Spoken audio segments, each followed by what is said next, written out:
When I asked why he had made a family card for his in-laws, James laughed and said, "Because they're my family. Of course, they should have a family card, right? Got a problem with that." He added, "If you knew who took you in when you were all alone, you wouldn't say such things, would you?" I was surprised by his bold tone, which was new to me. Was James always like this? He continued, "If you're thankful, you should do more for my family. Then I'll consider you part of the family. Until then, you're on a trial period." I had never heard of a trial period in marriage. James went on, seeing I was quiet. "In other words, you're not fully part of the family yet. If you don't like it, you can leave any time. For now, our family is just the six of us." I was shocked. After that, I immediately canceled all our joint credit cards and moved out. My name is Olivia Cook, 30 years old. I'm a freelance illustrator. I used to work as a designer for a big advertising agency, but started on my own 5 years ago when I got married. Now I work from home. My parents died in an accident when I was young. I was raised by my maternal grandparents, but moved back to my parents' apartment near the city center for college. I've been living there ever since. I met my husband James at an Italian restaurant where he worked. It was a nice place with reasonable prices and good food, so my colleagues and I often went there. That's when James, the handsome waiter, became a topic of conversation. Indeed, he was good-looking. The manager once joked that a lot of the regulars came just to see James, and I could see why. I won't deny that. I became one of James's fans because I thought he was really cool. He really stood out. For some reason, we quickly became closer and soon, people were calling us a couple. Surprisingly, we ended up getting married. I don't remember much about that time. It's almost like I was in a daze. When I snapped out of it, I was married to a man I was calling my husband. But I loved James then and was happy when we got married. I quit my job as a designer at the company and started working independently. It was a friendly departure, and I continued the same kind of work, but on my own. James kept his job at the Italian restaurant, working different hours, sometimes late into the night. It became hard to work as usual, and I had always wanted to work independently, so I decided to go for it. "It's a good idea, Olivia. It'll be easier for you, and it's great to keep doing what you love." James supported my decision. That's how our life as newlyweds began. We both didn't care for flashy things, so we decided not to have a wedding ceremony and just officially registered our marriage. We met each other's families briefly, and that was it. James went to work, and I worked from home and did the household chores. Our schedules were irregular, but we kept in touch and waited to have meals together when we were both homes. It was a happy, simple life, and I thought, marriage is nice. But about a year after we got married, everything fell apart. "My family wants to come over. Is that okay?" James asked one day. Of course, I said it was fine. I had only met and briefly talked to James's family at our initial meeting, so I thought this was a good chance to get to know them better. Having lost my parents at a young age, I always admired James's large family. But when his family of 5 arrived, I was left speechless. "Hey, which room is mine?" his sister asked as soon as she walked into our house. James's sister, who is 35 years old and 3 years older than both James and me, worked at a local supermarket. I was shocked by her rude behavior, so different from the polite greeting she gave me when we first met. James's 22-year-old sister was also there, but she was quiet and just stood there without saying a word. I remember she barely spoke when we first met. Hurried by James's sister, I showed the 2 sisters to the guest room and James's parents to the room that used to be my parents' room. It was the only Japanese-style room in the apartment, so I thought it would be best for them. After settling into their rooms, James's sister announced, "Well, since we're going to be living here together, you better start serving our family properly." I was confused by what she meant, but when I looked at James for help, he just laughed in a way I had never seen before. It turned out his family had given up their own home and moved into my apartment without telling me. Sorry, our family home suddenly had to be vacated, and they had nowhere to go, he explained. I wish he had told me earlier. I had thought it was just for a day or three, and this was really inconvenient. When I mentioned this to James, trying not to upset him, he looked down and apologized. Please, just until they find somewhere else to go, he pleaded. I couldn't say no. How could I turn away people in need, especially the family of someone important to me, without even a place to go? I reluctantly agreed to live together on the condition that they find a new place as soon as possible. But I would come to regret this decision. James's family showed no restraint. All four of them, from the day they moved in, did nothing and left everything to me, saying whatever they wanted. They made no effort to look for a house or a job. When I asked about their jobs, I was in for another surprise. Oh, I quit that lousy supermarket job, she had said. She was employed, but apparently it was just part-time work. I had thought she worked full-time because of her age, but she told me she hadn't had a steady job since high school. James's parents also had part-time jobs, which they quit before coming here. And of course, James's other sister was unemployed. She had claimed she was a student, but that was not true. Why should I work when I've become part of a wealthy family? She asked. When I asked who she was talking about, I got another shocking reply. You, of course.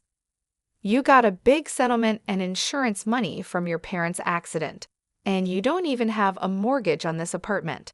You can live without working, James's sister said, laughing. I complained to James when he got home, but he yelled in a way I had never seen before. Everyone's tired from suddenly having to leave their home. Let them rest for a while. Or do you want to kick out my family, Olivia? Stunned, I froze. Then James suddenly softened his tone. Sorry for yelling. I'm having a tough day too. Can you just be a little more patient? Looking back, James was skilled at manipulating situations with a mix of kindness and harshness. But at that moment, I didn't see it and agreed to endure a bit longer. The tyranny of James's family got worse. They treated me like a servant at home and demanded money when going out. We can't job hunt without a penny, can we? It's fine, but if we can't find work, we'll just keep living here, they said. I reluctantly gave them some money, which they claimed to have spent without finding jobs. They probably never looked for work, but if I said that, they would accuse me of lying without proof, and James's whole family would blame me for hours. Telling James didn't solve the problem. Everyone's frustrated about not finding jobs. Sorry, just bear with it a little longer. I'll talk to them, James said, trying to smooth things over. But as time went on, I felt like saying anything was pointless. However, the frequency of them asking for money gradually decreased, perhaps because James said something, so the issue seemed to resolve itself. Of course, the money I had given them was never returned.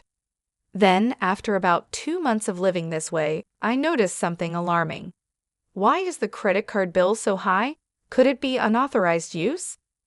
When I quickly checked the credit card statement, all the charges were made with family credit cards.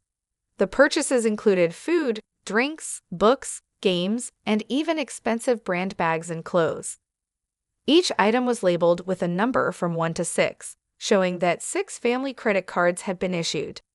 These credit cards were in my name, with James using the family cards. It seems like you'd be better at handling this, and it's more convenient to consolidate payments, right? Can I leave it to you? He had said, and I ended up managing them. But it turned out these family cards had been issued without me knowing. James's family stopped asking for money because they could now make credit card payments and cash withdrawals. When I confronted James about why he made family cards for his in-laws without asking me, he laughed and said, "Well, you complain when they say they have no money, so what choice do I have? Besides, you know who took you in when you were all alone, right?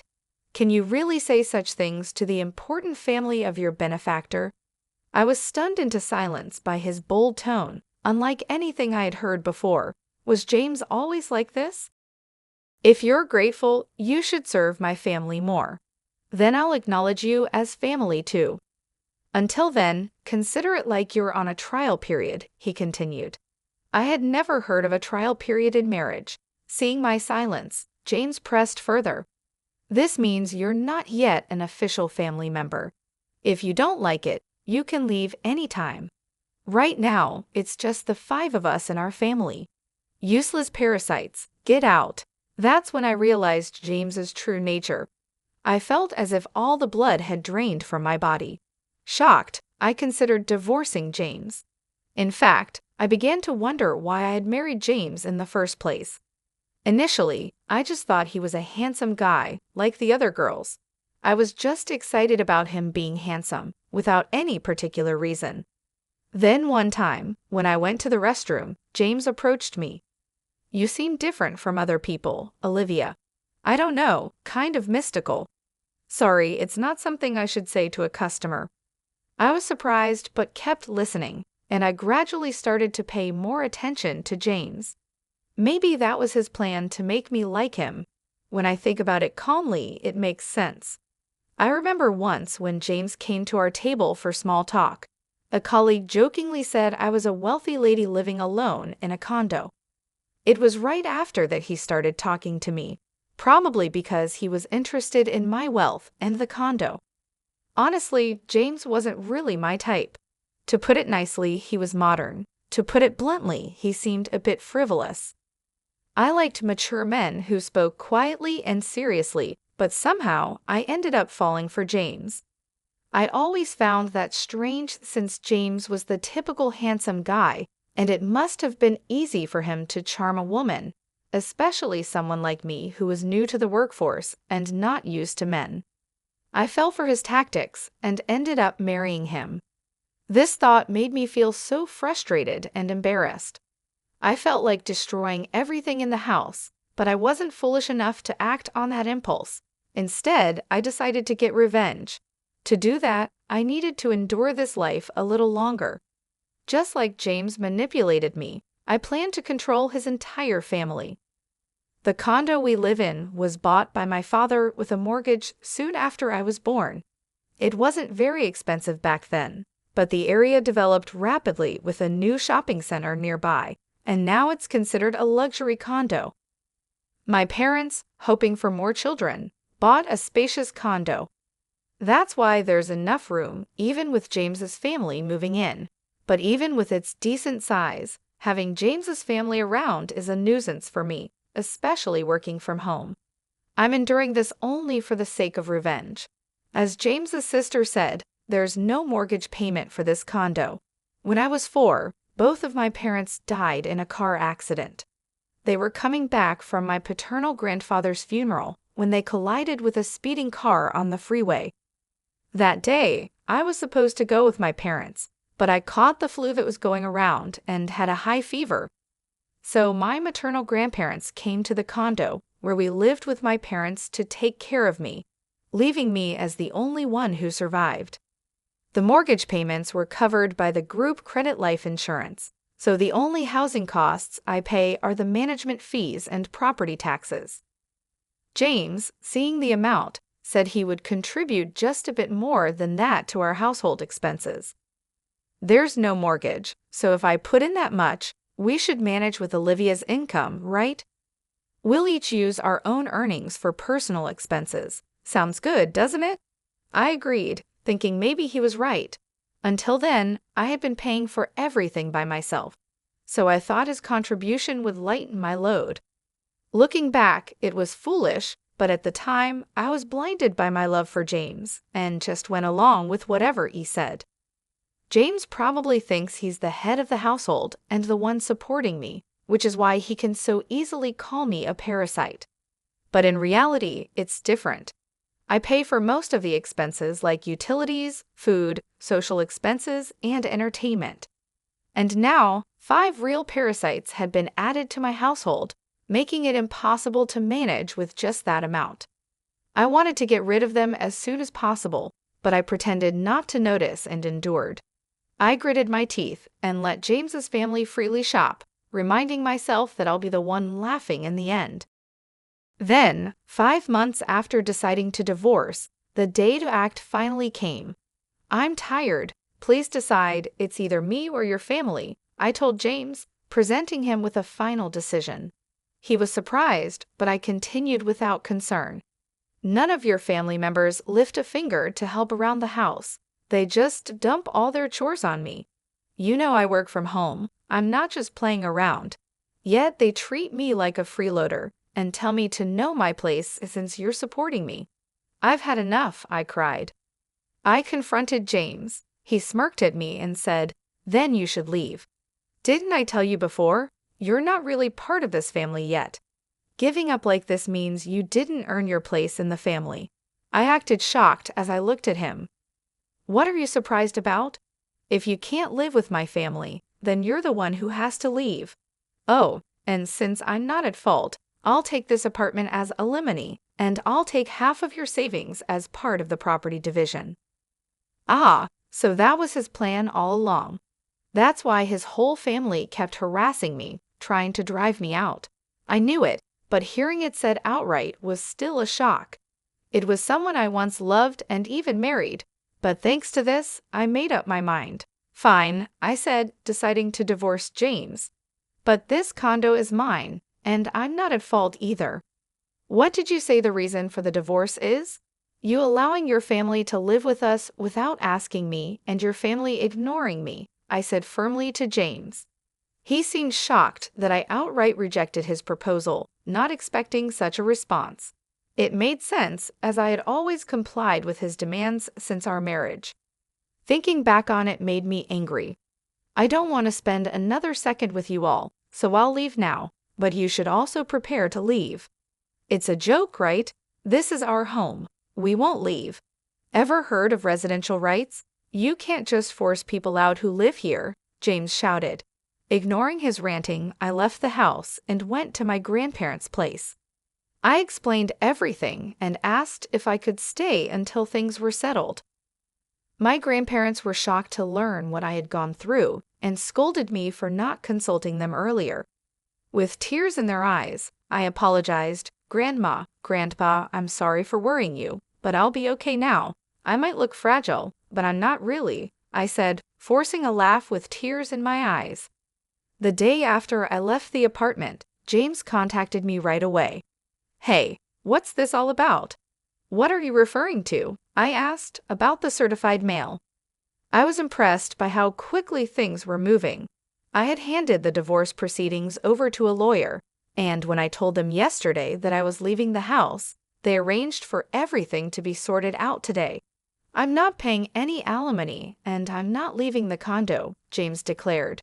But legally, he had an obligation to pay, and he didn't have the right to continue living in that apartment. "What are you talking about? That apartment is mine too, since we're married." "If you insist, then pay me half its value to buy me out," he said. Such an absurd claim. Talking like this is getting us nowhere. "Please communicate through my lawyer from now on," I said, ending the call.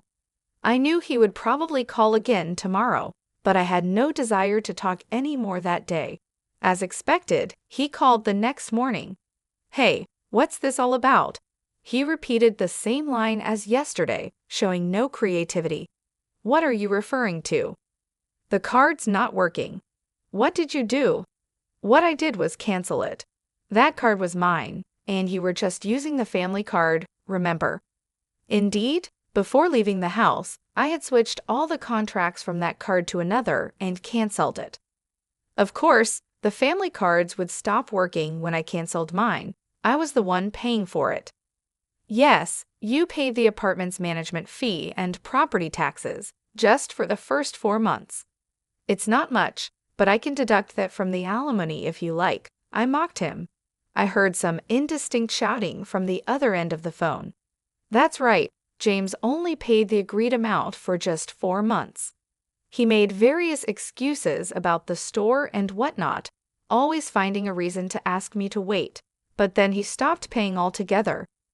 If he forgot and thought he was still paying, that's some poor memory. But I didn't care anymore. He's someone I'm cutting ties with. His memory doesn't matter to me. That's the situation, so please pay your half of the living expenses I've been covering. I've kept a detailed record of our household expenses, which I'll use as evidence to fairly divide our savings. It's marital property, he demanded. Yes, I understand. Let's split it accordingly, I agreed. He ended the call with a reminder not to forget. A few days later, I got another call from him using the same line. I realized they lacked not only memory, but also vocabulary. What do you mean by the split of shared property? Why is it 0? You must be rolling in cash from your parents' insurance and alimony, he said. Ah, so that's what they were thinking. I patiently explained that my savings before marriage weren't part of the shared property, and since we had no savings after marriage, it naturally amounted to 0. Don't lie to me. If you think I'm lying, why don't you consult with someone? From now on, please communicate through my attorney. I won't be speaking to you directly anymore. Goodbye, I said, then hung up the phone and blocked James's number.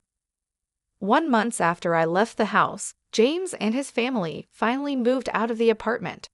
Not because they had a change of heart, but because they couldn't sustain their lifestyle. Naturally, James's income alone wasn't enough for a family of 5. They were used to shopping extravagantly with my card. Telling them to cut back now was impossible. I had let them use the card intentionally for this, knowing it would come to this. His family started pestering James for shopping money, and when he refused, they began stealing from his wallet. Even when James got angry, they blamed him for kicking me out. To top it off, the electricity, gas, and water were all shut off. Of course, I had arranged for that since I didn't plan to live there for a while. James tried to get the utilities restored immediately by phone, but the house was in my name, so no one else could reconnect them if the owner had them stopped. During the hot summer and early fall, his family couldn't handle the extreme heat and eventually left the condo. Where they went, I neither know nor care. James tried to stay until the end, but he eventually gave up because there was no electricity and he couldn't bathe. The divorce proceedings went faster than expected, not because James had a change of heart, but because he made mistakes. He cheated on me while we were still married, or rather, he started making moves on someone thinking he could kick me out soon. He boasted about owning a luxury apartment in a prime location downtown, using it to attract young girls. It's surprising he did this while his family was around, but he had a history of such behavior, so they didn't mind. Before leaving, I had installed cameras in several places in the house, which captured all the evidence. Maybe he underestimated me, but he really did disrespect me. He brought his family into my home without my permission, made a family card, and left me the bill, kicked me out, and cheated on me. I demanded a hefty sum in alimony for all these. When James saw the amount, he turned pale and desperately pleaded for reconciliation, but I had no such intentions. Knowing he couldn't pay, I made him borrow as much as possible from his company and took whatever I could get. When I threatened to sue him for fraud over the family card, he reluctantly agreed to my terms. Well, I hope he does his best to pay off his debt. The divorce is finalized, and I'm still staying at my grandparents' place. I haven't decided what to do with the apartment yet. I might sell it.